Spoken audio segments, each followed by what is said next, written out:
महावीर वाणी। किसी का भला करके उस भलाई को भूल जाना ही सबसे बड़ी उपलब्धि है। जो लोग आपका बुरा करें उसे भूल जाना बुद्धिमानी है। हर जीवित व्यक्ति के प्रति दया भाव रखना, घृणा करने से तो सर्वनाश होता है।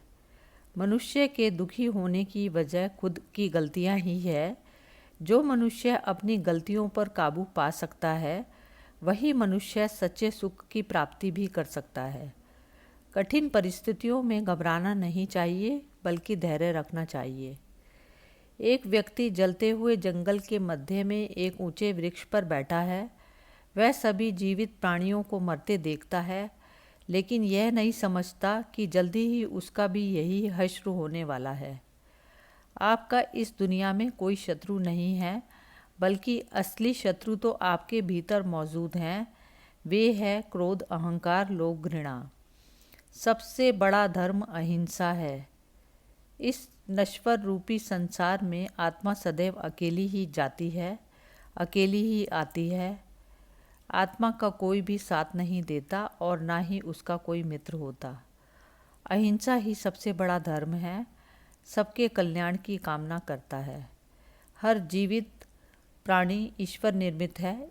इनके प्रति दया भाव ही सच्ची अहिंसा है, क्योंकि घृणा से केवल मनुष्य का विनाश होता है और किसी भी प्राणी का सम्मान उसके प्रति अहिंसा का भाव ही है।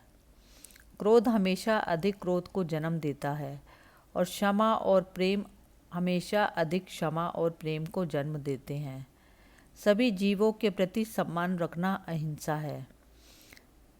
जो व्यक्ति खुद पर विजय पा लेता है वह उसे किसी भी विजय या पराजय की कामना नहीं रह जाती। इसलिए लाख शत्रु से अच्छा खुद पर विजय पाना है। स्वयं पर विजय प्राप्त करना लाखों दुश्मनों पर विजय प्राप्त करने से बेहतर है।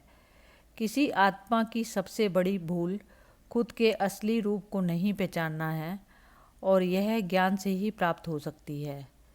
स्वयं पर विजय प्राप्त करना लाखों दुश्मनों पर विजय प्राप्त करने से बेहतर है। दूसरों की वस्तुओं को चुराना या किसी की वस्तु को पाने की कामना भी पाप है। अर्थात हमें जो ईश्वर ने दिया है उसी में खुश रहना चाहिए। प्रत्येक जीव आज़ाद है और कोई भी किसी पर भी निर्भर नहीं करता। जियो और दूसरों को भी जीने दो, किसी को दुख मत दो। सभी प्राणियों का जीवन उनके लिए प्रिय ही होता है। लगाव और घृणा कर्म का मूल कारण है और कर्म मोह से निकलती है। कर्म जन्म और मृत्यु का मूल कारण है और इन्हें दुख का स्रोत कहा जाता है। कोई भी अपने अतीत के कर्म प्रभाव से बच नहीं सकता। शांति और आत्मनियंत्रण अहिंसा है। मनुष्य के सबसे बड़े दुश्मन खुद के भीतर होते हैं, जो क्रोध, घमंड, लालच, आसक्ति और नफरत के रूप में रहते हैं। इसलिए जो मनुष्य खुद के इन दुर्गुणों पर विजयी पा लेता है, फिर उसे बाहरी दुश्मनों से लड़ने की आवश्यकता नहीं पड़ती। आत्मा अकेली आती है, अकेली जाती है। उसका न कोई साथ देता है, ना ही कोई मित्र बनता है। आपकी आत्मा से परे कोई भी शत्रु नहीं है। असली शत्रु आपके भीतर रहते हैं।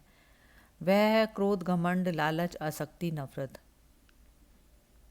ईमानदारी से एक व्यक्ति शारीरिक, मानसिक और भाषाई स्पष्टवादिता और सामंजस्यपूर्ण प्रवृत्ति प्राप्त कर सकता है, यानी कथनी और करनी में अनुरूपता। भगवान का अलग से कोई अस्तित्व नहीं। कोई भी सही दिशा में अपना श्रेष्ठ प्रयास करके देव तत्व को प्राप्त कर सकता है। भोजन आत्मनियंत्रण के लिए सबसे बड़ी बाधा उत्पन्न करता है। यह आलस को जन्म देता है।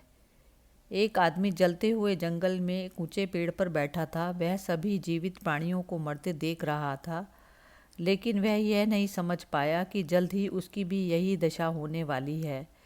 मूर्ख है ऐसे आदमी। किसी के अस्तित्व मिटाने की अपेक्षा उसे शांति से जीने दो और खुद भी शांति से जियो, तभी आपका कल्याण संभव है। जो व्यक्ति खुद पर नियंत्रण करता है वह किसी का भी हिंसक नहीं हो सकता। अर्थात खुद पर नियंत्रण रखना ही अहिंसा का मार्ग है।